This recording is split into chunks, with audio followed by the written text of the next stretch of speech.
Hey, Rube, how you doing? Doing well. I am too. It's the weird week. We get so used to the Eagles playing on Sundays, and then we have a Friday game going into a Monday game. Just a little weird. It's different. I play them all noon Sunday. It was up to me. What was that? That was Buddy used to Oh, say. okay. I'd play them all noon Sunday. Yeah. So, yeah, it is. It's a little weird, but they could certainly use the long week to try to figure some things out. Yeah, they have a lot to figure out. The Eagles have lost 2 in a row. The sky, nope, not falling, but starting to get a little worried about this football team. This is Eagle Eye Podcast brought to you by Nissan, Reuben, Frank, and Dave Zangaro. We do have a lot to talk about today. We'll get into Eagles-Chargers matchups in a little bit. We have a bunch of questions to answer from you guys, but some news just before we came in here to record this podcast. We found out Jalen Carter had a procedure on his shoulders on Monday. He's out for Monday against the Chargers, and he's week to week after that. Yeah, I guess it would be two procedures. You can't have one procedure on both shoulders, right? I don't know. It'd have to be two procedures, I guess, unless they're I don't know. But yeah, and look, you could tell there was something going on. He's been on and off the injury list with that shoulder since before training camp. He missed the first few days of camp. This has been a lingering thing. I wasn't aware it was both shoulders, but he's actually considering what he's been going through physically. He's played well. I mean, he hasn't played up to last year's level, certainly. But I mean, even on Friday, he had a sack. He had 2 tackles for loss. He batted down 2 more passes.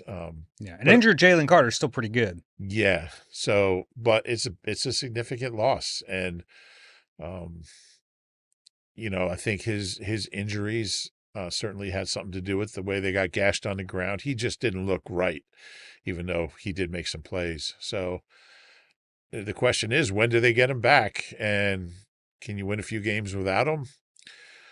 They do have some depth at that position. Everybody played career highs in snaps. Part of that was him not playing as many. I think he played 61 of 87. Yeah, on Friday. 70%. 70%. Which is a season low in percentage. I think Tampa was a little bit lower, maybe right around there. But in any case, Jordan Davis played his second most snaps ever, his most this year. Byron Young played too many snaps, 30-something. Morrow played a career high in snaps. So, look, ideally you're not playing 87 snaps of defense in a game. They do have some depth there, but they're certainly missing a lot. Yeah, and he's been playing through it. Vic alluded to, he's been going through these injuries. He has not been the same player, but the hope here is that whatever they did in the rehab that's going to follow is going to get him closer to 100% for the playoffs. You don't know if that's going to work in a way. Like, you're thinking, man, it's a shame they couldn't have done this earlier in the season, but there's always like a weird balance to strike when a guy thinks he can play through something, they think he can play through it, but then it gets to a point where you actually have to step in and do some work on the injury. Yeah, and I mean, it could have gotten worse. He might have had a setback with it. I give him credit for trying to play through it. I remember his quote earlier in the year. He said, "I've been playing hurt my whole life." He doesn't want to come out. So far, they haven't put him on IR, which is a good sign. So they must be hoping that. I mean, they still could before. I don't get the sense they are. I think it's going to be a week-to-week thing, kind of like Lane Johnson, right? Where if there's a chance he comes back within that 4-week window, you don't put him on IR.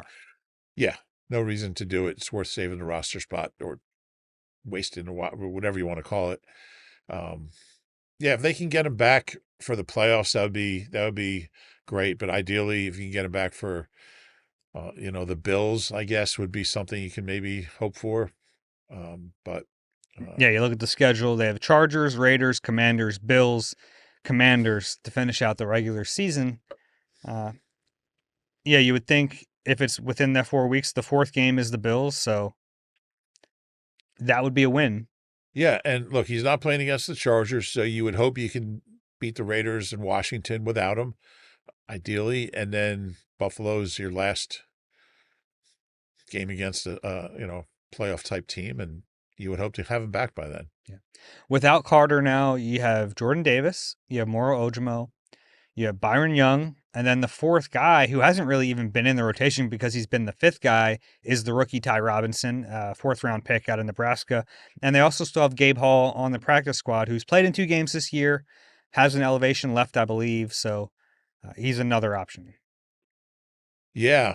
I mean, you lose Jordan Davis or Jalen Carter and get Ty Robinson. I think he's played about 30 mid 30 snaps. He played 19, I think, in that first Giants game.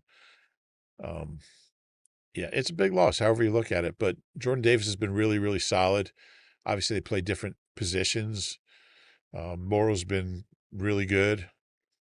Byron Young, you don't want him playing 30 snaps. So, Important distinction, Gabe Hall has 2 elevations left. okay, They only used one because he was on the roster for week 1. there you go. Yeah. Yeah, they're gonna have to cobble it together. And I mean that position has been really good. That whole group has been very good this year. Um, so it's a big loss. Who do you think takes the biggest bulk of those snaps? Because Morrow's going to be the top guy, I think, in terms of snaps for the team. But I think Jordan Davis is at a point where you don't want to put too much on him. He's already playing more than he's ever played. Yeah. He's handling it, but yeah, I think it'll be a combination. Um, I don't think Byron Young can play 30 snaps. I mean, he's got to go down from there. But Well, I mean, hopefully the defense isn't playing 87 exactly, snaps. exactly. Was Ty Robinson active Friday? No, he's been inactive the last 4 weeks. Last 4 weeks. So, but he's also different. I mean, I don't know what you can expect from him, but maybe you give him 10, 12 snaps. Yeah, I mean, look, it's been a little bit of a disappointing season. Not that you had pie in the sky expectations for Ty Robinson, but he's an older rookie, spent a lot of time in college, was productive in that final season at Nebraska. You thought he's going to be able to step in and be a part of the rotation, and that really hasn't been the case. Now, some of that is just that Byron Young is ahead of him, but now they're going to need him to play some snaps. Yeah, and I would be careful with Morrow getting his snaps up too high because, like, he's a smaller guy, very physical player. And I just think you have to be careful. It would have been nice if we knew this when we talked to Vic on Wednesday. Wednesday, I guess it was. But yeah, I don't think you can there's nobody you can kind of dramatically increase their snaps. So it's going to have to be a group effort. Now, the other option here, and I don't think it'll be like a bulk of the work, but Jalen Phillips, Brandon Graham have both played a bunch of snaps in their career inside. Yeah. All of a sudden, it kind of flips. Now you have not too many edge rushers, but you have enough edge rushers to get by. Maybe you get some Phillips snaps on the inside, maybe a handful of Brandon Graham on the inside too. Yeah, that's an option. Phillips wasn't doing it a ton in Miami, but he was pretty productive when he got those inside reps. Yeah. Not sure you're going to do that that'd be like a third down thing. Mm-hmm. So that could certainly be part of it. I don't think he's played any inside. I haven't looked it up, but I don't think he or BG has BG played any inside. He's played a couple, right? Inside snaps. There've been a handful for Phillips. Okay.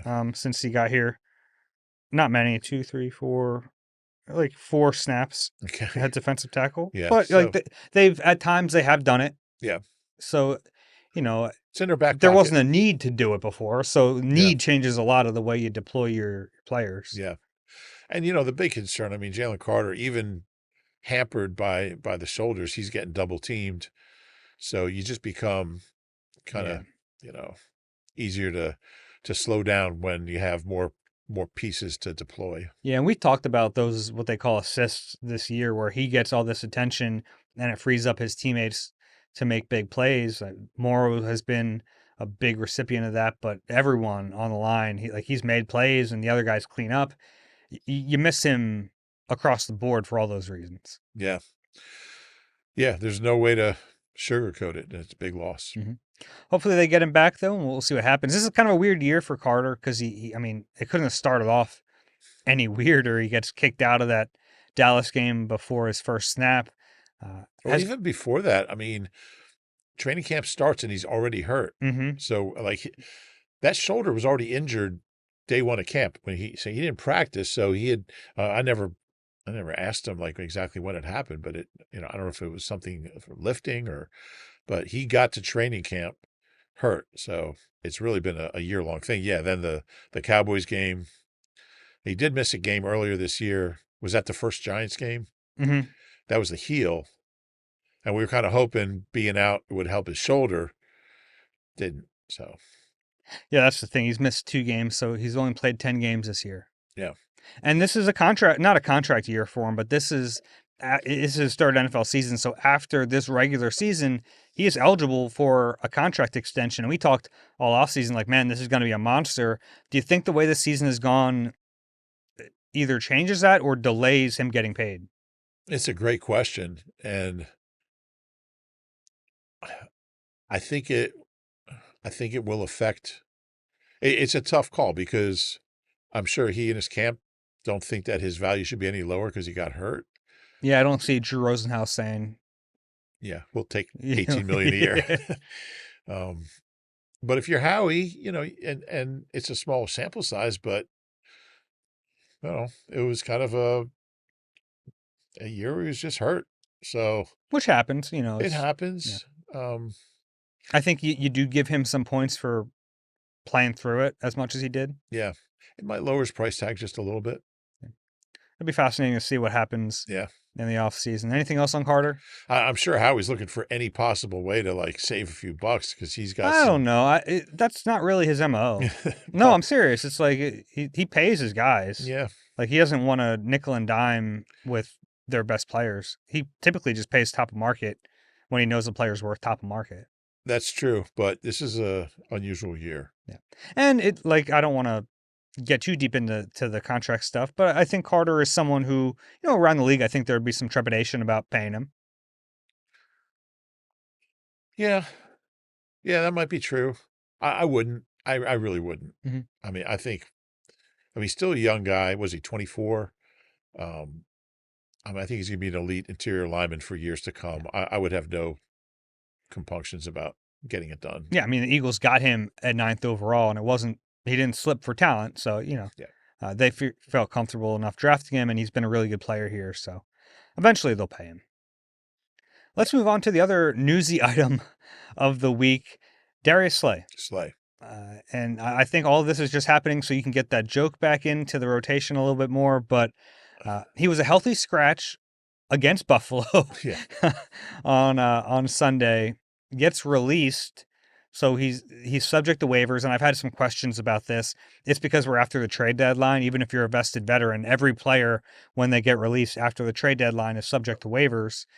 We know the Eagles were interested, reported by a bunch of people, including our own John Clark, that interest from both sides in a reunion. Let's see what happens. The Eagles did reportedly put a claim in. The problem is that the Buffalo Bills had a higher priority. They put a claim in as well. So they were awarded Darius Slay. Slay. I'm going to keep doing it on waivers. But now the news on Thursday is that he is not going to report to Buffalo. He is contemplating retirement. Yeah, and just a quick primer on waiver claim order. It changes, I believe, after week 6 from I think last. it's week 3. Is it that early? Mhm. It changes at some point early in the season from last year's order, which is reverse. It's basically draft order. Mhm. You're picking from worst record to best. So the worst teams get the earlier. So if there's multiple claims, the team with the worst record last year is awarded the player up until a certain point, apparently week 3.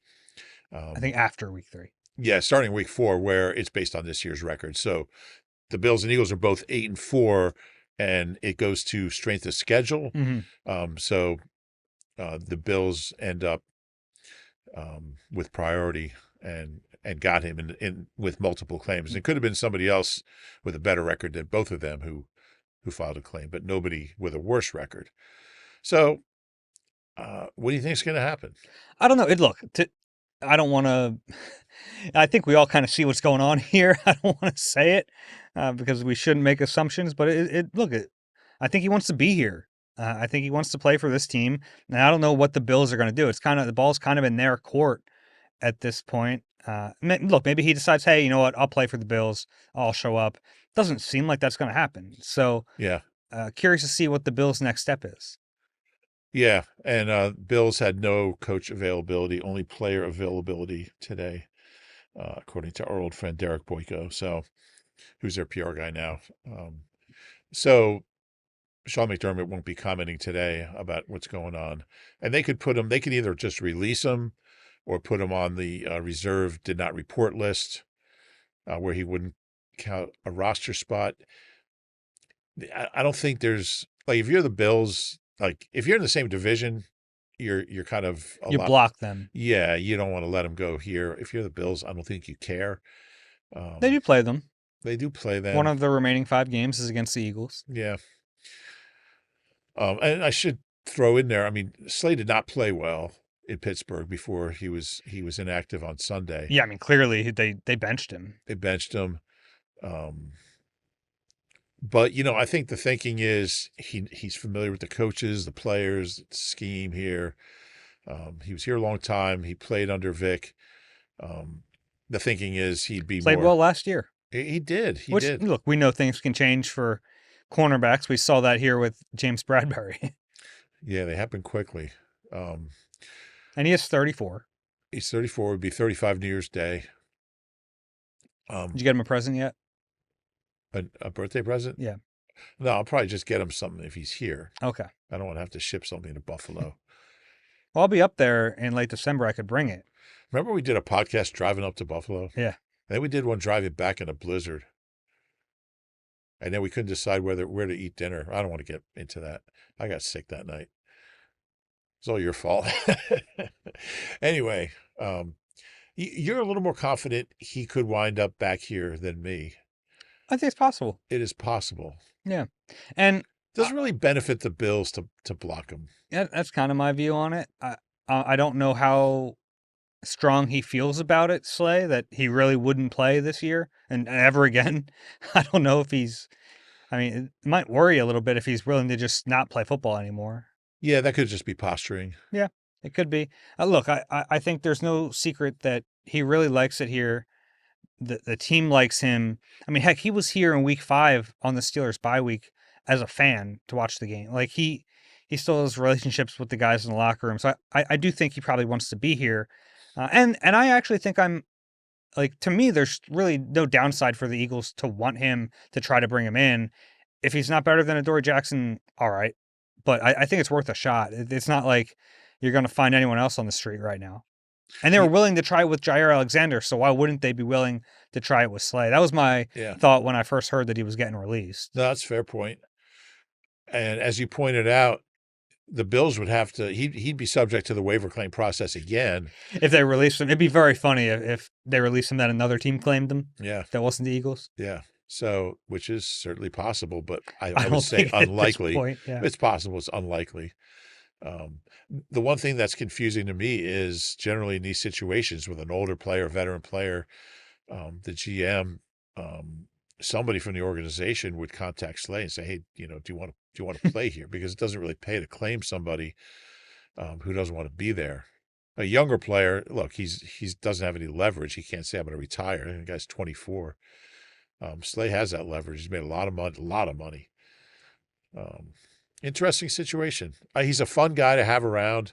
Brings a lot of energy. He's one of the funnier players. Brings banana pudding too. He does. His wife makes a mean banana pudding from what we hear. Yeah. You like banana pudding? Yes. Okay. Yeah. Yeah, we'll see what happens. It'll be interesting. And I find this kind of crazy that the Eagles this year have had 2 players retire from their team.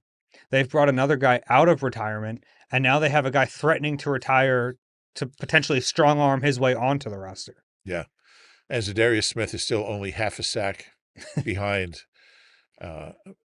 Jalex's top edge rusher in sack. I mean, I guess Jair Alexander's only, 2 interceptions away from the He's only one behind the top corner. I Yeah. think Cooper's interception is the only one corner has this year. So their defensive linemen have more interceptions than their cornerbacks, and their defensive tackles have more sacks than their defensive ends. What a backwards team, huh? I'm not sure that's ideal. Probably not ideal. Yeah, that's all I have on Slay. I mean, this is something that, by the time you listen to this, things might have changed. Honestly, I think it's a very fluid situation with him. But if you're a Dory Jackson, who has kind of solidified himself as the CB2 on this team, even though I think at every turn they've tried to find someone else. Yeah. What do you think he's thinking about all this? Bring him on. After reading your story, your interview with him, Mm-hmm. he kind of feeds off this. Bring in as many corners as you want. And I'm really curious. Like, I don't think they would just hand Slay CB2. Yeah, I don't know. That'd be interesting. Yeah. It doesn't seem to be Vic's way, but maybe he would. I mean, Dory's been such a uneven player. He's had moments where like this guy can't play, and Yeah. he's had some games where it's like, all right, And he's the more stable option of what they have right now. which is crazy Yeah. because he's not stable. None of them are Yeah. stable. And Vic even mentioned that like he's not gonna keep rotating guys. The Dory's are in that role. Yeah, yeah. It's all interesting. He certainly gives you an option outside. I think ideally they wouldn't. They don't. They clearly don't want to move Cooper outside full time. They would have Mhm. done that. So he gives you an option. Be fun to have him back around. It would. Let's stick with the secondary because another bit of news this week. Marcus Epps had his practice window opened. He's been on IR since November 1st. He's missed that entire month, but he's missed 4 games now, so would be eligible to return. Rube, I think there's a good chance he starts on Monday night. I do too. I mean, Vic said as much that he'd be in the mix to start. He's a solid guy. Sidney did not play well Friday. Sidney Brown. Epps has started 45 games. He was a starter in the Super Bowl season, the 22 Super Bowl season. Started all 17 games and all 3 postseason games. So he's not a great player. He's not an elite player, but I think he's a solid player. I think he'd give you more solid play than certainly Sidney would. Yeah, at least steadier play. Solid, steady, yeah, whatever. He's just. I mean, think there wouldn't be the ups and downs. yeah. I think Sidney's probably more likely to have a pick six. Yeah. I think Epsie's probably more likely to just Epsy, you went Jim Schwartz Epsy on us. Yeah, Jim Schwartz used to call him Epsy, so I'm going to That go was with the that. first hint back in the day that Jim Schwartz really liked Marcus Epps was he started calling him Epsy. Gave him like a hockey nickname. Yeah. I'm glad we don't have to do that with all the players, like those hockey guys. Hey, Bonker. Bonker. I keep pestering Jordan to let me do a Bonker story. But apparently his name is Bonk. It's not Bonker. You should call him Bonker. That's a better name, better nickname. He's hurt, unfortunately. So I think he had a procedure on both shoulders. He's a bum bonker. Bum Bonker. Yeah, I would feel better with Marcus Epps. We don't even know what the injury was. He was in the last time I saw Marcus Epps, he got hurt in I don't know what game what was the last game in October? The Giants game. Second Giants game. He was in a sling. So it was probably his ankle. Was an ankle sling. I saw him in the locker room last week briefly. He wasn't at his locker, but yeah, he's solid, and that's what they need back there. Yeah. So we talked to Vic Fangio, Kevin Patullo, Michael Clay on Thursday. Let's just kind of bounce some takeaways back and forth. Start with Vic. Yeah, and the two of the things he talked about were Jalen Carter and Marcus Epps. So that's two of the things. He talked about the run defense and what went wrong Friday. He didn't really have any great insight other than he brought up scheme, which like, man, you rewatch that game, the Bears schemed the heck out of their run game. They sure did. He said he didn't like some of his calls. He said we didn't execute. I mean, obviously when you give up 281 yards, it's all the above. So there was no great like wisdom there about that, but Certainly the Chargers run the ball pretty well, especially if they get their rookie back. It'd be interesting because I think the Eagles have been better for about a month, really, since the bye against the run. So, Yeah, they've been excellent. I think I think just 3 teams had given up fewer rushing yards since the bye week, yeah, and then what happened. But yeah, I think they can fix that. we'll see. Yeah, I think the other newsy bit here was that Jahad Campbell obviously did not play a single snap against the Bears on defense. Kind of glaring for a first round rookie who had been a full time starter to not play any snaps. We know the situation. Nakobe Dean is back from injury. He had been playing really well. But even Vic admitted he probably should have found a way to get Campbell on the field. And it seems like he wants to do that going forward. But yeah, I don't think it'll be a big role, but yeah, you have to get him in the game. I mean, you just can't do that to a rookie. I think you really kind of restrict his growth. So I would expect we'd see him like 8 to 12 snaps. I mean, some of it's going to depend on how many snaps they play, but I think he's got to have some kind of role. Yeah, I asked Vic what would dictate when he plays, and he just kind of said the flow of the game, which isn't, really an answer. What do you think will dictate? Do you think it's just like, hey, here's your series, when Kobe might be a little gassed, or is it situational? Like, hey, maybe it's a end of half sequence. You think they're going to throw a bunch? Maybe you throw Jahad Campbell out there. And Kobe's pretty good in coverage. So Yeah, but and the reason Vic left Nakobe out there against the Bears is because traditionally he's been better against the run, and they were running so well. right. So maybe that's a way to do it. I think they're close in coverage. I think Jahad's pretty good. So maybe that's the way to do it. 2 minute. Hmm. Yeah. Or That might make sense. yeah. But he's got to find a way. Yeah. Anything else from Vic? No, that's about I it. think that was about it for me. Uh, how about Kevin Patullo? He talked about the egging incident, the criticism in Philly. I thought he came off well. I don't think it's going to change anyone's opinion of him, but look, he has a right to be upset that his house got egged. Yeah. And look, Kevin Patullo is not a good play caller, but he's a good guy. He's a good father. He's a good family man. He doesn't deserve this. And um, yeah, I'm glad he said something about it. Yeah, but hopefully it just doesn't happen again. Yeah, that happened, but uh, I did ask him about just dealing with the criticism of the job because most of look, it's warranted. Now, some of it goes overboard, and I think it's probably really hard to escape that. If you're, I mean, heck, people are trying to fire Kevin during a game. He hears it; he's on the sideline, so which we'll talk about. But uh, yeah, he knows it's happening, but he also has to expect it. The offense has been underperforming all season. Even if he's not the biggest reason, he's a reason. He's a part of it. And I thought it was interesting that Nick today being Thursday, said he made a reference when he was asked about his role in Kevin's kind of just where he is mentally, and he said, sometimes was it Gus Bradley who taught him, when someone's down, your part of your role is to pick them up, and so that's kind of a little insight into where Kevin was, I think, and that's understandable. Hmm. Um, I mean, he's been asked that question all year because the offense has been struggling all year. How are you dealing with the criticism? And yeah, it's not a fun thing to do, especially in this city. Look, honestly, the rest of Kevin Patullo, he doesn't give a ton of answers in press conferences. That's his MO. I did ask him specifically about being on the field versus being in the booth. And the reason it got brought up is because some have suggested, including Nick Foles, who his words carry weight in the city, that the Eagles would benefit if Patullo went back, went into the booth. And Nick had his facts wrong a little bit.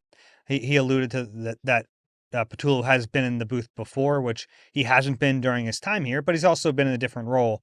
I don't think it takes away from the potential benefits from being upstairs, but when I asked Patullo about it, he spoke about how much it matters to him to be on the field, to talk to players.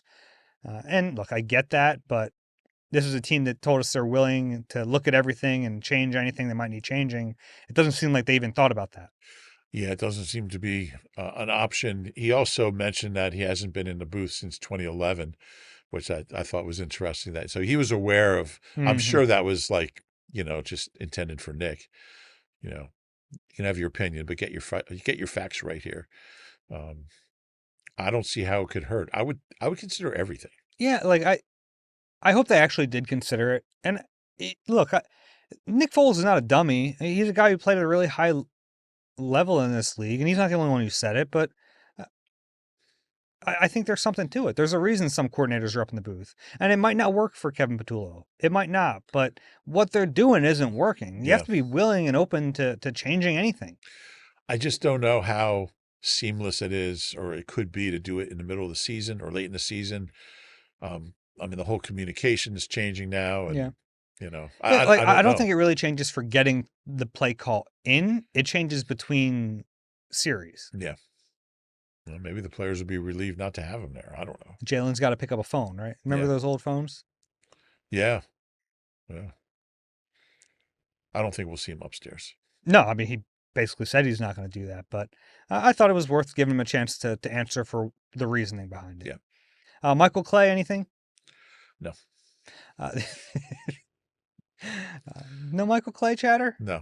The only thing he gave Britton Covey credit on his one punt return, which was kind of a weird situation. The ball in those windy conditions, it kind of died and then it was bouncing his way. To me, it looked a little risky to pick it up, Yeah, but he gave him praise for that. He said that's what they're coached to do because you don't know how far that ball is going to roll. And he actually gained 9 he yards did. after he scooped it up. So you gain 9 yards, it could have rolled another 9. Like it might be the difference. Like it might be a 20-yard difference that Covey stole them. Yeah, that could be the difference between the Eagles not scoring and the Eagles not scoring. Yeah. Like Covey can't control much of what happens after that, He but should. He should be. Remember that his first game last year, he had like 6 targets, yeah. caught 6 passes for like 6 yards. All of a sudden, it was like he's going to be our slot receiver. That was weird. Short lived. Yeah. All right, let's take a break. We come back. I want to go through some matchups. We'll get the questions, and then maybe we'll have some predictions too at the end of this podcast. You deserve a car that thrills you, a car that puts goosebumps on your goosebumps. At Nissan, we've got everything from turbocharged SUVs to 100% electric vehicles that'll make your heart beat faster. Experience the thrill for yourself and shop your local Nissan store and nissanusa.com today. Need some holiday gift inspiration? Escape the cold and catch the Phillies in Clearwater with NBC Sports Philadelphia and Philly Sports Trips. We're teaming up to bring fans the most unforgettable Phillies spring training experience yet. This trip includes Phillies game tickets, beachfront accommodations, round-trip travel, all-inclusive tailgate, and more. Plus appearances from Larry Bella, Charlie Manuel, and NBC Sports Philadelphia's own Ben Davis. Book your trip today at phillysportstrips.com. All right, Rube, back on the Eagle Eye podcast. Can I interrupt real quick? Real quick. How can you interrupt? I haven't started. Go ahead. Yes, you have. Go ahead. I used to run into Charlie at Mercer Cafe in the Navy Yard all the time. He would have lunch there whenever he was in town, and he'd always ask me about Jim Salisbury. How's Jimmy doing? It's nice to add a Charlie How's Jimmy? impression to the mix. Jimmy? He's a good man. I like that Jimmy Salisbury. Our former colleague. Yeah, that's all. Eagles, 2.5-point favorites, road favorites against the Chargers. First thought, like what we talked about it on Tuesday a little bit, but kind of first thoughts about this game. My first thought about this game is the Chargers are the Chargers. They're okay. They're not a bad team. They're an okay team, but this game is going to be determined by how the Eagles play. And I don't think, to me, if they're equally capable of winning this game or losing it based on how they play. I think the Chargers will do what they do.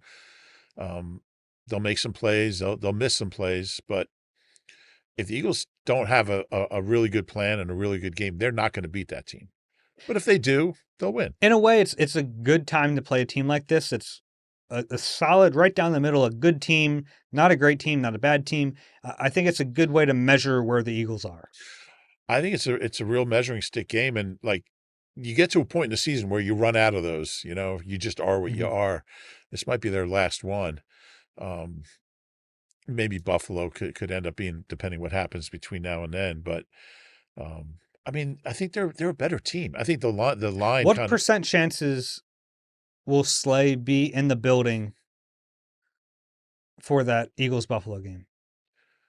Oh, for one team or the other? Yeah. Or just watching? You can throw a spectator. Yeah. I don't think he doesn't want to go to Buffalo to play. I'm not sure he's going to go up there to watch a game. Yeah. Yeah, pretty good. I think it's pretty good. Hmm. Pretty good chance. It's fun. But yeah, it's an interesting. I think it's a really fascinating game for this team because if you lose this game, like you still have a chance, pretty good chance to go to the playoffs. But like, if you lose 3 in a row and 5 out of, or I guess it would be what, 5 out of 7. It's just like Yeah. you're not gonna accomplish anything special this Any year. hope you had to push off the collapse talk is over. Yeah, yeah. And then in the middle of the collapse, they beat the Giants barely. In the middle of the collapse, they'll beat the Raiders. So you have that parallel. But I don't have a great feeling about it. I just like they just don't play well very often. It's like That's a it's not problem. a Yeah. coincidence. So, yeah, I mean, they're definitely beatable. But I think if the Eagles don't play well, they're going to lose. Like you can't go in there like they've won some games this year where they haven't played well. They've been up and down. Maybe they made a play, maybe built a big lead, or made a play at the end. Kind of, we did our podcast. We're like, wow, they dodged a bullet there. I don't think that's going to happen. Okay. Chargers are solid. Let's get into some of the matchups in Yes. this game. Chargers, their offensive line this year has been a problem. They've lost both of their tackles. They brought in Trevor Penning. That didn't work out. We already mentioned they're not going to have Jalen Carter in this game, but they have a chance to get pressure on the edge. Which they haven't done a ton of. Edge rushers have. This is the first time since sacks became an official stat in '82 that the Eagles don't have any edge rusher with 3 sacks after 12 games. Never happened before. Yeah. Well, Zadarius Smith is close, but he hasn't played in 2 months. So, boy, yeah. I mean, the Chargers' offensive tackles are. I mean, they're definitely pressurable. We'll see if they get any pressure. This season, Herbert has been pressured 196 times. Yeah, that's a crazy number. Is that second in the league? That's first in the league. Second in the league is Drake May, just 183 times. So, like, a really big difference. He's been under duress all year, and now he's injured. Yeah, and I expect him to play. I don't know how much that'll affect him. Certainly. Yeah, I think Vic Fangio spoke to it. Like, if he plays, he's going to be in pistol. He's going to be in shotgun, which might not change a lot for the Eagles, but that's a team that likes to be under center. So it does, they can still run their stuff, but it's going to be a little different for them. Yeah, and you worry a little bit about his grip on the ball with one broken hand. So there'll be opportunities there. Yeah, it seems like he's going to play. He's preparing to play. The Chargers seem pretty convinced he's going to be able to play. If not, it would be Trey Lance. But either way, the Eagles have to play their game. Yeah. Yeah. And Trey Lance, it'd be fun to watch him. He just hasn't played much football. What was he, like the 3rd pick overall or something? Niners, and then he was with Dallas, right? And now I think he got traded to Dallas and then just became a free agent and signed with the Chargers. But I think it's going to be Herbert. I think it's pretty clear. Yeah. At least they'll run him out there to start the game. Chargers have a good run offense, Yeah. and they might get, like you mentioned earlier, Amari Hampton has missed time, a lot of time with an ankle injury, but he could be back in this game, and that's a big boost for them. Good runner. They like to throw to him. I think he was averaging like 5 catches a game, something like that. So, yeah, he's the bigger threat to catch the football out of the backfield. Yeah, no doubt. Yeah. So, Kamani Vidal is their leading rusher. He's pretty good too. He's good, bigger back, more of a bruiser between the tackles. He's been solid this year. He has 543 yards, a 4.5 average, and they've been a good run team in general. Yeah, like they obviously have not been pass protecting very well, but they've been able to run the ball. And after watching film of the Eagles-Bears game, guess what they're going to do? Yeah, you would think so. Yeah, I would. Sure. Yeah. Run it 40 times and see what happens. On the other side of the football, Fred Johnson, we expect him to start again this week. I guess there's an outside chance. We haven't even seen a practice yet this week, so maybe Lane, but I think it's going to be Fred Johnson again. Tuli Tuipulotu the brother of former Eagles defensive tackle Marlon Tuipulotu, but he's been their best edge rusher. And that's a team with Khalil Mack, who's still pretty good, but Tuipulotu's their best edge rusher. Is Marlon still in the league? Oh, I don't think so. I don't know. I'll look that up. Keep talking, Dave. He is in the league. He's playing for USC. Oh no, he went to college there. His last game was in October. He was with the Chiefs. It looks like they cut him. Yeah. Oh, he's on the Chiefs practice squad. Okay. Yeah. Anyway, Fred Johnson has been maybe a little disappointing.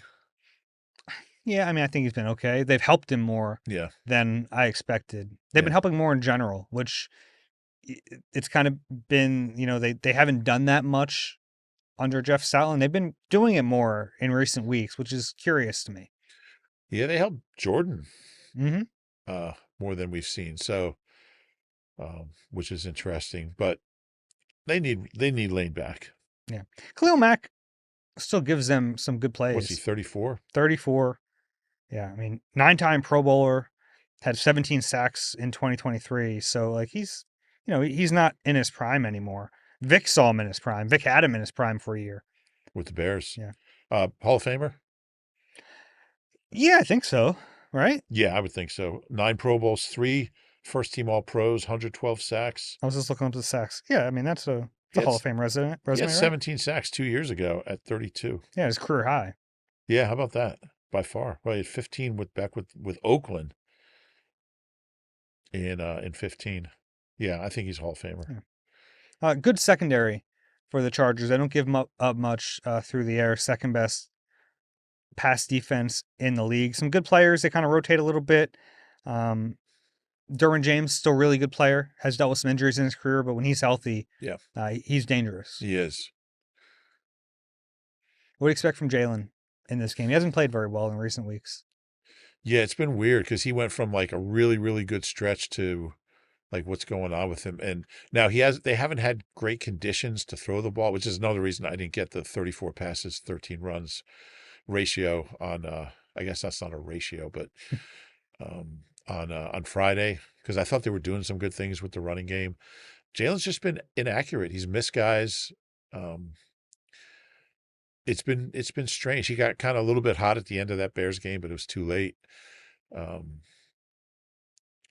It's been disappointing. I don't think he's played well, and they're not going to win many games when he doesn't play well. So maybe being in good conditions out west will help. But I mean, he's got to play in Landover. He's got to play at the Link. He's got to play in Buffalo.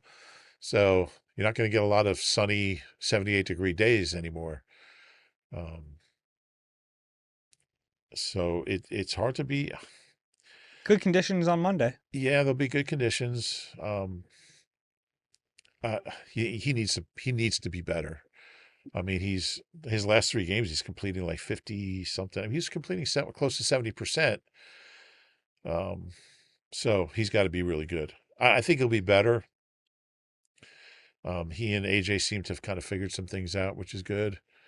I just think they've got to run the ball to be an effective offense. They can't just abandon it. If Saquon's not going well, you got to get Tank Bigsby in there. It's just got to look like an offense. I also think it's tough to play quarterback when you're not running the ball. Yeah, and it's become a big topic in the city about how much he should be involved in the run game, and I think it's a fair point. Yeah. I think that's something that should be to their advantage, and they don't use it anymore. And which he's is had weird. some good runs the last few weeks, but very few of them. Yeah, and like the RPO game is something that seems to work for them. Yeah. You have to at least open up the potential of using those plays. They had stopped doing it entirely. There was one game they didn't run a single RPO for the first time since 2019. Obviously before Jalen was here. So, man, I would try anything. I would run the offense in a way that it doesn't look like the Chargers know it's coming. I think that would really help them. Yeah. Try to be unpredictable, keep them off balance, but I just don't know if they have it in them. Yeah. The Chargers' run defense, by the way, is like very middle of the pack, which in a way is, I think, a good thing. Like you just see how they've face a middle of the pack run The defense. Bears were 29th. They ran it 13 times for 4.5 yards, 4.3. Mhm. And early on, it looked like they were starting to And they just cook a little stopped bit. doing it. On a windy, cold, windy day that wasn't conducive to throwing it, just stopped running it. I think we've seen some signs of life from the running game, from the Eagles' running game. I tend to agree with that. It almost seems like they've given up on it, which is weird. Yeah. Did you happen to see Hard Knocks? I did not. The first episode of Hard Knocks came out on Tuesday. I watched it, and look, there wasn't a ton of like juicy stuff in there, but the one thing that did stand out was Jalen Hurts' accountability on the sideline, like talking to his receivers. There was that play with him and Devontae where they were clearly not on the same page, and Hard Knocks confirmed what we already really knew was that Devontae saw it and thought he should run a slant. Jalen wanted him to sit there at the top of that route, and it was a big play that they missed. Yeah. But Jalen, after the game, didn't really take full accountability. Mentioned that it was something we've got to hit. We were not on the same page on the field or on the sideline. He fully accountable. Just went back and said, "Yeah, that's on me. I got to make that play." Which you want to see that. You want to see accountability from the quarterback. That's one thing he's always had. Mm-hmm. At least publicly. Yeah. Like now, there's another question. Like you can be accountable, but you got to change what you screwed up. Sure. So, but yeah, accountability is not the issue with it. Yeah, I agree. Should we do some questions? Yeah. Let's get to it. The email is eagleeye@nbcuni.com. That's nbcuni.com. QR code is on the screen. Let's start with Alex here. Hey, Dave and Rube, I want to start by saying that my Spotify Wrapped informed me that I spent 5,100 minutes listening to Eagle Eye this year. That equates to 85 hours. So essentially, I spent more time with you guys than half my family. My question for you, we defend Nick with 2 Super Bowl appearances in 3 years, but we're also on the verge of 2 colossal meltdowns in the past 3 years. At what point do these inconsistencies get Jeffrey Lurie to evaluate Nick and possibly make a change? I don't think it's fair to talk about almost at a collapse. I mean, they've lost 2 games. Let's see what happens. I don't think he's getting fired no matter what. I mean, if you hire a coach knowing that every other year he's going to get to a Super Bowl, and every other year the team's going to collapse after a hot start, you would still take that. You would sign up for that. Nick knows how to get teams to the Super Bowl. He's done it twice, won it once, blew a 10-point lead the other time. And just for us covering the team, that there's not a more entertaining way to be a football team than to follow up a Super Bowl with a collapse and a Super Bowl then a collapse. Yeah, we're getting good at covering Super Bowls. It's like, I mean, I guess my first, how many, I don't know, I don't do the math, but like I covered one in 2004 and I was already like 20 years, not quite 20 years into it, but then I covered 3 in a decade. Yeah. So I think that's how Jeff's going to look at it. He's disappointed, but we'll see what happens. I mean, they can still salvage this year. They haven't collapsed yet. They haven't. And by the way, thank you for, we've gotten a lot of messages about the Spotify Wrapped. Always cool to see when we're at the top of your guys' podcast list. How many minutes did he have? 5,100. So my friend Keith Verbilla, 7,655 minutes. Just to be clear, please do not everyone email us how many minutes you've listened. If it's over, I want to know who has the highest though. Okay. So 76.55 right now is the highest. If you can beat that, let us know. I wonder how many minutes we podcasted. Like, what's the maximum? Like, if someone listened to every minute of every pod, I bet Finer could tell us. The maximum? Yeah. I don't know. I don't know how many we've done. Okay. Anyway. I like that you're telling people to email them, and I just have to go through the emails. That's right. I don't have to worry about it. You're just putting work on But my it's got to plate. be over 76.55. We appreciate that. If you listen to us enough on Spotify, especially, you probably see our little video message. I know that actually made it, which is cool. Nice. Spotify asked us to do a little. We had fun. Video message. Recording that. We had about 200 takes. A few takes. Next one is from John. Always a huge fan of the podcast. Thank you for everything you guys do. After watching the first episode of Hard Knocks this season, I gained a bit of empathy for this team. At times, we forget that these players and coaches are human too. I know Dave touched on a bit the last pod, but it really gives you some insight that this team truly cares about winning. I would just like to use this email and audience as a call for support. Just like Trey Turner and the Phillies and the turnaround, we need to get behind this team as fans rather than taking every second to trash them online and boo them off the field. I understand this isn't what we want to see from the team, but at some point, we have to give some external motivation/support for them at home. I mean, we never lose sight of the fact that they're human beings because we're in the locker room with them and get to know them and spend time with them. But yeah, I mean, look, that's a nice positive message. It's never going to work. So And look, I think everyone is within their right to boo this team right now. Sure. They stink on offense. They can't figure anything out. They look disorganized, and yeah, I think they are definitely boo worthy. Boo worthy. Yeah. Yeah, it's good. But if you want to cheer them and hope that works, by all means. That's why I read the email. Like if you agree with John and you think that's the way to do it, go for it. You know what's funny is like back when I started going to concerts, bands would get booed off the stage. Mhm. Nobody gets booed anymore. No bands, no matter how bad they are, get booed. Yeah. I don't know why that's changed. I'd like to bring booing back to concerts. Well, I guess it's like you paid money to see them. You want to try to enjoy your time. But if they suck, like, just boo them off the stage. I went to a concert with a friend and his wife, and I enjoyed it. She didn't enjoy it as much, and we're in the car on the way back, and she's telling me how much she didn't enjoy it. And I tried to very politely say, could you maybe just keep that to yourself a little bit more? Because I enjoyed it, and I don't want you to ruin my experience. It's fair. Oh, there was a music question for you here. P.S. Since getting a record player as a Father's Day gift this year, I've become a bit of an avid vinyl collector. Nice. Rube, what is one record you would suggest be in every collection? On vinyl? Mhm. See, when I think of vinyl, I think more older stuff than, I mean, a lot of current stuff comes out on vinyl, but I think of like classic. Yeah, I think that's kind of what he's asking. Yeah, I mean, maybe something like Selling England by the Pound, Genesis, their Okay. best album, something like that. You have vinyl? Are you a vinyl guy? I'm not. Yeah. I mean, I could see you being a big vinyl guy. That's interesting. I have all my old albums from like when I was a kid. I worked in a record store for a year, Yeah. so Do you have a record player? I do. You ever use it? I never use it. I do love the sound of a. Yeah. Yeah. It is great. It's hard to replicate. Yeah. I don't have one either. Maybe I'll get one. How about that? You know mine, I don't use it. Okay. From Bill. You're just unloading your old junk on me. Yeah, do you need a lawnmower? From Bill. Hi, Dave and Reuben. I know a lot of doom and gloom right now regarding the offense, but going into the season, the biggest concern was the turnover on defense. The fact that most of the concerns are on offense gives me some hope for the stretch run. If you told me that one side of the ball needed to flip a switch in December, I'd trust that side of the ball that has a Super Bowl MVP, a 2,000-yard back, 2 elite receivers, and an excellent tight end. If it was the defense playing this bad for most of the season, the team would be done. Am I crazy for thinking the offense can flip a switch and get on a roll? If they can simply eliminate the 3 and outs, their confidence will grow and the defense will get some breaks. It feels that simple to me. That's like saying, like, if I could just run fast, I wouldn't be slow. Like, it is an interesting outlook, though, that like if you, in theory, Yeah. but I just don't know if with Kevin Patullo calling the plays, they can flip that switch. I have my doubts. I think it's dangerous in general to expect a flip switch, especially and for any team, for any side of the week football. 14. Yeah. It's week 14 here, and the offense has had, how many games has the offense had?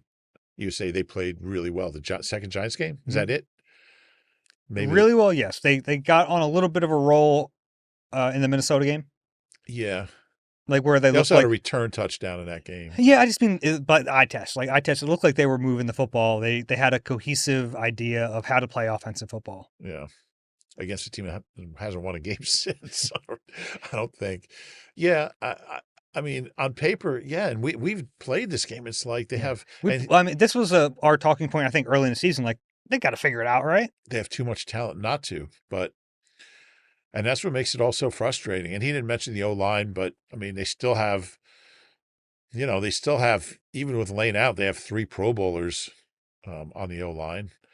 So they should be better, but they're not. And I just don't have a lot of faith in that changing all of a sudden. It'll probably change in the Raiders game. If it doesn't, they're really in trouble. Big problems. From Joel. Just score 30. How many times they scored 30 points this year? Just Giants game? Mm-hmm. That's insane. Not great. From Joel. As long as Nick Sirianni is the coach, I think the team should be looking for an older, experienced coordinator like Vic. They need someone who is different from the Sirianni system, if you can even call it a system. Doug Peterson's passion was always play calling, and he's indicated he would be open to coming in under Sirianni at least as a consultant. Doug's undoing was more about roster construction. The team got old and how he wasn't drafting nearly as well as he has in the 2020s. Doug also did not do a great job of hiring his own staff. But if he were given an OC role where all he had to worry about was being creative with scheme and rhythmic play sequencing, I think he could excel at it. It could be weird for players like Lane, Jalen, and Dallas as they also played under head coach Doug, but by and large, there are not many players on the roster now who might be affected by the quirky setup. I scored 31 in Tampa and 33 against the Rams. So 3 times they've scored 30, which would be their fewest since Doug's first year. I just don't think you can make that change in the middle, not even the middle of the season. Oh, I don't think he's saying. He's talking about next year. Yeah. I don't know if Doug wants to coach again, but I mean, he's a good. Being an OC is still a lot of work. Like you got to want to coach. Yeah, I'm not sure his heart's in it. I think, as Tank Bigsby told me, you spend time in Jacksonville, I'll take your love of the game right away from you. But he's a really good offensive mind. I just don't see it happening. How about? And I think it'll be hard. I think it's hard for Nick to have a former head coach who won a Super Bowl here. Yeah. To easier now that Nick's won one. Right. How do you feel about that mold though? Like an older guy who isn't going to leave, who would just be here. Do you think there's some value in maybe trying to identify someone like that? Can't hurt. Certainly. Yeah. The problem is like so much, you think of like offensive innovation and typically it comes from younger coaches. Not always, but like typically you're trying to find the next wonderkin, right? Yeah. It doesn't even have to be innovation as much as just understanding. Like are we talking about a play caller? Yeah, like an OC play caller. I mean, there's certainly older coaches who are very good offensive coaches and are still good at it. I mean, Sean Payton, he's so I don't think I wouldn't be worried. I'd be worried about finding the right guy, not how old he is. Yeah, but if you find an older guy who might be less likely to get hired away you'd have to find that balance. I'll do one more from Eric. Going into the Bears game, the Bears were among the worst at rushing defense, and they were missing their top 3 linebackers. The Eagles' first few rushing plays were successful. On a windy, cold day, it was an absolute no-brainer. Keep running the ball. I was screaming at the TV to run the ball, and where was Tank? Why not give him at least a carry? Just one. Seemingly the only time Tank was on the field was a 2-back set, and they threw the ball, doinked at Saquon's head. Which is true. That was not a good play. It was a doink. Yeah, I totally agree with everything you said. Who's that? Eric, completely agree. I wrote that after the game. I wrote that during the week. 34-13 pass run ratio on that day when you did do some good things in the run game. I think Saquon had a 15 in there, 9. I didn't get it. I just didn't understand it. It's almost like they had already accepted they wouldn't be able to run the ball. So they just stopped trying. One more quick question for you from Nick. Hey, Rube, if you had to pick a song to describe the Eagles season so far, what would you choose? You know that band Puddle of Mud? Can I just take a band name? That's what we're going to go with, Puddle of Mud? Yeah, I'll go Puddle of Mud. The offense is a puddle of mud. And that leads us, by the way, Eagle Eye at NBCUni.com, leads us to the final part of this show, Rube. I don't think you're going to pick the Eagles, are you? I'm leaning Chargers. I'm leaning Eagles, and I can't give you a good reason why. They're a better team. More talented team. They're not a better team. They're more talented team is a better way to put it. Yeah. Yeah. I think I'm leaning Eagles. In a way, like I think getting away from home might help them this week. I don't know. I think the conditions will help them. Being in pristine conditions offensively, it could jumpstart things a little bit. I'm not confident. I'm not going to pick them to win by 2 scores. Like I think it's going to be a close game, but I do think I'm leaning Eagles this week. Okay. I like when we have different picks. I do too. If you enjoy the Eagle Eye podcast, please rate and subscribe wherever you get your pods. If you're watching on YouTube, click the like button, subscribe there as well. Rube, any final thoughts? Make sure you go to the Kettle in Manhattan Beach. this weekend. I might try to do that. For Reuben Frank, I'm Dave Zangaro. This has been Eagle Eye presented by Nissan. Enjoy the game on Monday night. We'll talk to you after.